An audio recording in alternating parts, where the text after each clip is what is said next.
مومنوں پڑھتے رہو تم اپنے آقا پر درود، ہے فرشتوں کا وظیفہ الصلاۃ والسلام۔ ایک پیاری حدیث ہے سرکار کی، لوگ بول رہے ہیں نا بھائی اتنی دعائیں کر رہے ہیں کرونا کی، مگر کرونا جا رہا نہیں تھی۔ ایک حدیث سامنے آئی، سرکار کریم صلی اللہ علیہ وسلم کی اس حدیث کا مفہوم یہ ہے، اللہ تبارک و تعالی ارشاد فرماتا ہے، حدیث قدسی ہے، حدیث قدسی ہے، زبان حضور کی ہے اور فرمان اللہ تبارک و تعالی کا ہے۔ سرکار فرماتے ہیں یاتی علی الناس زمان یدعو فیہ المؤمن للعامہ فیقول اللہ تعالی ادع لخاصۃ نفسک استجب لک فاما العامہ فانی علیہم ساخط کما قال رسول اللہ صلی اللہ علیہ وسلم۔ ایک زمانہ ایسا آئے گا، مفہوم حدیث کا یاد رکھنا، سرکار فرماتے ایک زمانہ لوگوں پر ایسا آئے گا جس زمانے میں ایک مومن حضور کی پوری امت کے لیے، عام لوگوں کے لیے دعا کرے گا، کوئی پریشانی، کوئی مصیبت، کوئی بلا، کوئی وبا، کوئی آزمائش ایسی آئے گی، ایک مومن دعا کرے گا اے اللہ تو حضور کی پوری امت سے اس وبا کو اٹھا لے۔ اللہ جواب میں اس مومن سے فرماتا ہے اے میرے بندے تو اپنے لیے دعا کر، استجیب لک، میں تیری دعا تیرے حق میں قبول کروں گا، تیری دعا تیرے حق میں قبول کروں گا۔ فَأَمَّا الْعَامَّةُ فَإِنِّي عَلَيْهِمْ سَاخِطٌ، اور تو جن لوگوں کے لیے دعا کر رہا میں ان سب سے ناراض ہوں۔ ایک مومن حضور کی امت کے لیے دعا کرتا ہے تو اللہ اس دعا کرنے والے مومن سے فرماتا ہے تو اپنے لیے دعا کر، میں تیری دعا تیرے حق میں قبول کروں گا، اور جن کے لیے تو دعا کر رہا ہے علیہم ساخط، میں ان سے ناراض ہوں۔ اس حدیث کا مفہوم یہ نکلتا ہے کہ اگر پریشانی ایک پر آئے تو ایک کی دعا سے حل ہوتی، وبا ایک کے لیے آئے، بلا ایک پر آئے تو ایک کی دعا سے وہ بلا اٹھا لی جاتی، اور جب بلا، وبا، آزمائش، پریشانی پوری امت کو گھیر لیتی ہے تو کسی ایک مومن کی دعا سے وہ بلا نہیں اٹھائی جاتی، پوری امت مل کر رب کی بارگاہ میں دعا کرے تب وہ بلا اٹھا لی جاتی۔ آج کیا ہے، علماء دعا کر رہے ہیں، مساجد کے ائمہ دعا کر رہے ہیں، کوئی نیک بندہ راتوں کو اٹھ کر دعا کرتا ہے اے اللہ یہ موتیں دیکھی نہیں جاتی، یہ حالت دیکھی نہیں جاتی، یہ پریشانیاں دیکھی نہیں جاتی، اے اللہ تو اپنا عذاب اٹھا لے، تو ہمیں آزمائش سے چھٹکارا عطا فرما، تو اس بلا سے ہمیں نجات دے۔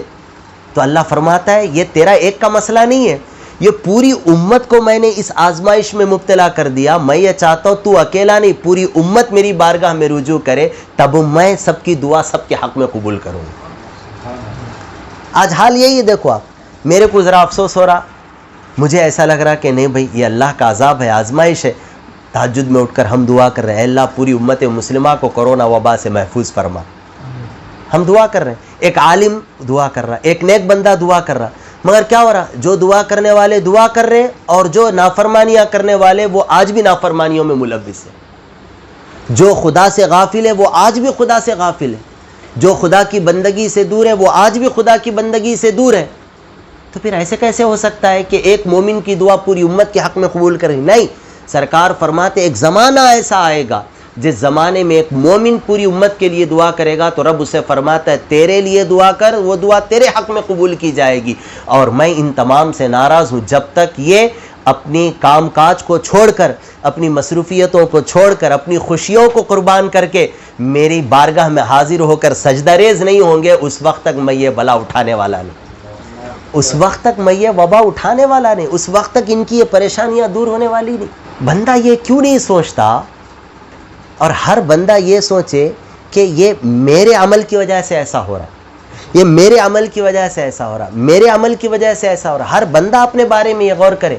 کیوں؟ اس لیے کہ کبھی کسی محفل میں، کسی مجلس میں، کسی معاشرے میں ایک بھی بدکار ہوتا ہے تو اللہ اس ایک کی بدکاری سے تمام کو اپنی برکتوں، رحمتوں، نعمتوں سے محروم فرما دیتا ہے۔ حضرت سیدنا موسیٰ علیہ السلام، قوم بنی اسرائیل، حضرت موسیٰ کی امت،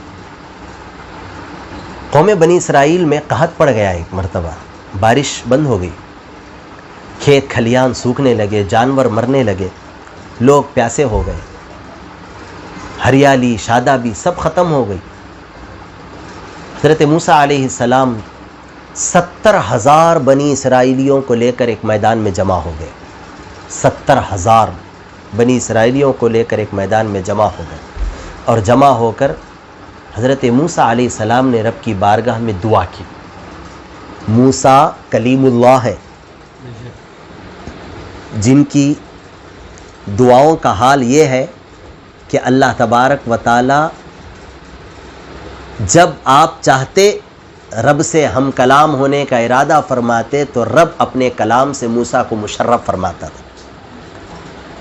ویسے بھی ہر نبی کی دعا قابل قبول ہوتی ہے، ہر نبی مستجاب الدعوات ہوتا ہے. 70,000 بنی اسرائیلیوں کو لے کر ایک میدان میں جمع ہوئے اور حضرت موسیٰ دعا کرتے، اے اللہ میری امت سے یہ قحط اٹھا لے، بارش نازل فرما، اپنا کرم اتار، اپنی نعمت نازل فرما.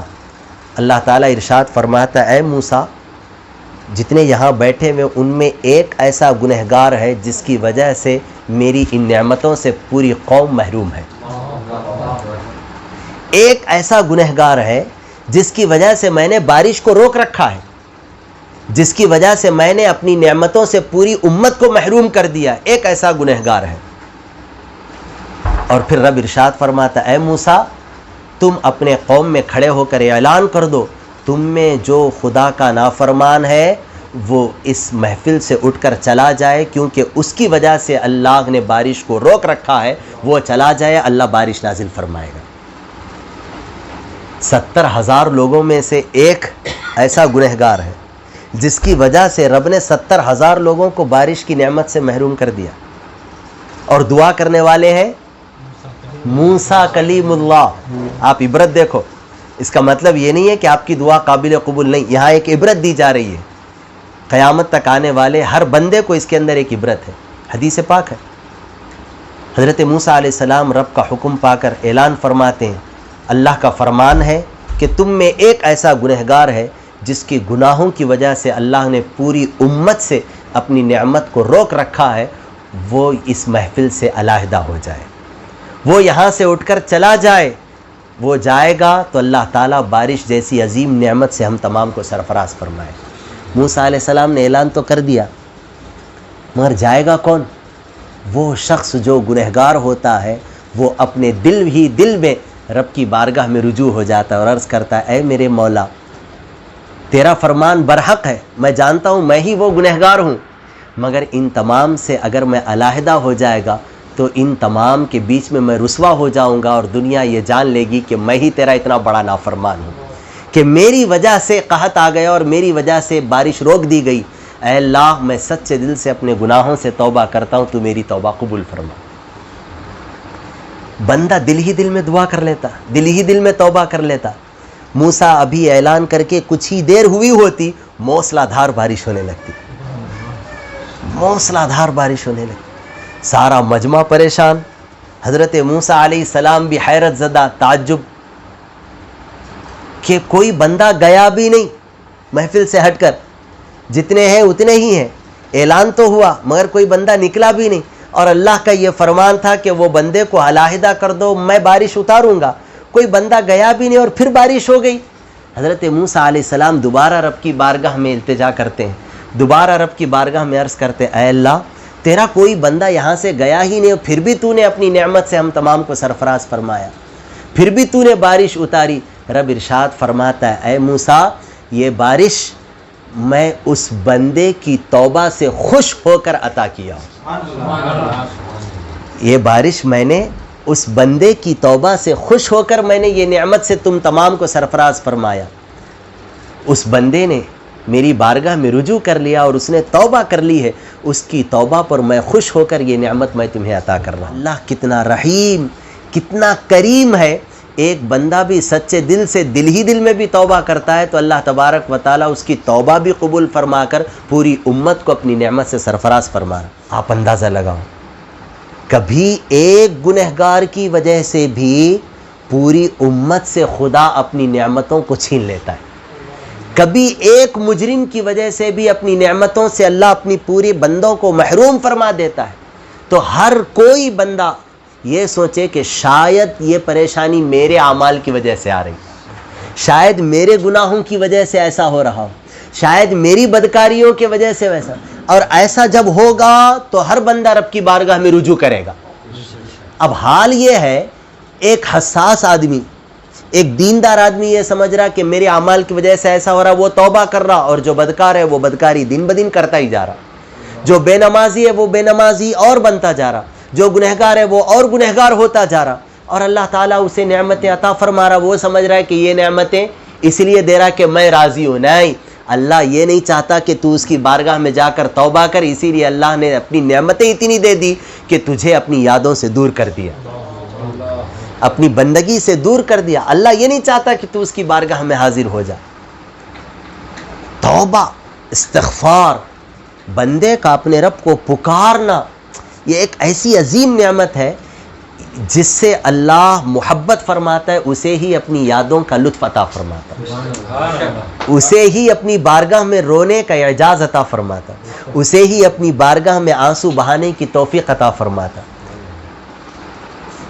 کیسے کیسے نیکوکار گزرے دنیا میں، کیسی کیسی عبادتیں انہوں نے کی، مگر کبھی بھی وہ اللہ کی یادوں سے غافل نہیں ہوتے. وہ راتوں رات رب کی بارگاہ میں عاجزی انکساری بندگی کرتے رہتے اور اپنے اعمال کا محاسبہ کرتے. اسی وجہ سے سرکار نے فرمایا حاسبو انفسکم قبل ان تحاسبو. اور بعضوں نے فرمایا یہ فاروق اعظم رضی اللہ تعالیٰ عنہ کا قول ہے، اس سے پہلے کہ رب تمہارا حساب لے تم اپنے آپ کو پرکھو، اپنے آپ کو جانچو، اپنا حساب لو. تم اپنے اندر غور کرو کہ تمہارے اندر کتنی بدعمالی ہے، تمہارے اندر کتنے گناہ ہیں. کوئی بھی بلا، کوئی بھی وبا، کوئی بھی آزمائش بلا رب کی بارگاہ میں رجوع ہوئے کہ حل ہو جائے، یہ ناممکن ہے. نیکوں کی نیکی ہوتی ہے، یقیناً اللہ تبارک و تعالیٰ نیکوں کے صدقے بلائیں پریشانیاں دور فرماتا ہے، مگر وہ کب؟ جبکہ وہ آزمائش، وہ بلا خدا کے پورے بندوں کو گھیر نہ لے. اور آج آپ دیکھو، مومن بھی ہے تو اس پریشانی کا شکار ہے، کافر بھی ہے تو اس پریشانی کا شکار ہے، ماننے والا نہ ماننے والا ہر کوئی اس آزمائش میں مبتلا ہے. تو اس آزمائش سے چھٹکارا پانے کا ایک ہی حل ہے کہ ہر بندہ خدا کی بارگاہ میں رجوع کرے، ہر بندہ خدا کی بارگاہ میں استغفار کرے.